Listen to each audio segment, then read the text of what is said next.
இந்த குற்றத்தோட தீவிரம் என்ன? ஒரு செக்கு வந்து பார்த்தீங்கன்னாக்கா, வங்கியில குடுத்த செக்குக்குலாம் அவ்வளோ தூரம் வந்து தண்டனை குடுக்க மாட்டாங்க.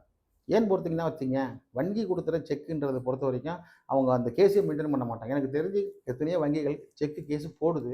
அத மெயின்டெயின் பண்ணாம உட்டுருவாங்க. ஏன்னா, அவங்களுக்கு ஒரு மாசா கேஸ் குடுப்பாங்க. ஒரு மாசம்னா பார்த்தீங்கன்னாக்கா, ஒரே சமயத்தில 10,000 பேர் மேல, 20,000 பேர் மேல. அவ்வளோ பேர வந்து நடத்துறதுக்கு அவங்கட்ட வழக்கறிஞர்கள் இல்ல. அவங்களே பார்ப்பாங்க. இந்த கிட்ட பணம் வருமா? வராதான்னு. இல்ல அவங்களே அந்த கேஸ் வித்ட்ரா பண்ணிப்பாங்க. இல்ல டிஸ்போஸ் ஆயிரும். முக்காவாசி கேஸ் டிஸ்போஸ் தான் ஆகும். வங்கியர் போடுற வழக்குல. ஆனா அதே சமயம் வந்து தனிப்பட்ட நபர் மேல வாங்கியிருந்து ஒரு வேள அது பார்த்தீங்கன்னாக்கா, அது கொஞ்சம் தீவிரத்தன்மை உடையது. ஏன்னா அது வந்து என்டிஎஃப்சி பேங்க் கிடையாது. தனிப்பட்ட நபர் ஏதோ ஒரு காரணத்துக்காக குடுத்த செக் டிஸ்ஹானர் ஆயிடுச்சு அப்படின்றத வந்து ப்ரூவ் பண்ணோம்னா, அவங்களுக்கு தண்டனை கிடைக்க வாய்ப்பு இருக்கு. நான் சொல்றது எல்லாமே வங்கி கடன் சம்மந்தப்பட்டது தான். ஏன் வங்கி கடன் சம்மந்தப்பட்டதுல வந்து மோசடி பண்ணியிருந்தா ஒரு வேள, இந்த மோசடின்ற வார்த்தைய கவனிக்கணும்.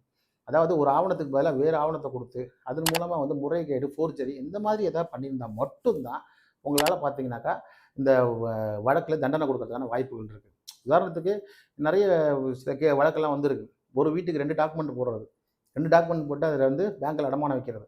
ஸோ 2ம் பார்த்தீங்கன்னாக்கா, ஒழுங்கா கட்டுற வரைக்கும் பிரச்சனை இல்ல. எதையாவது ஒரு லோன் கட்டலனா கூட பிரச்சனை தான். டபுள் டாக்குமெண்ட் கண்டுபிடிச்சாக்க அது வந்து பார்த்தீங்கன்னா, தீவிரமான குற்றம்.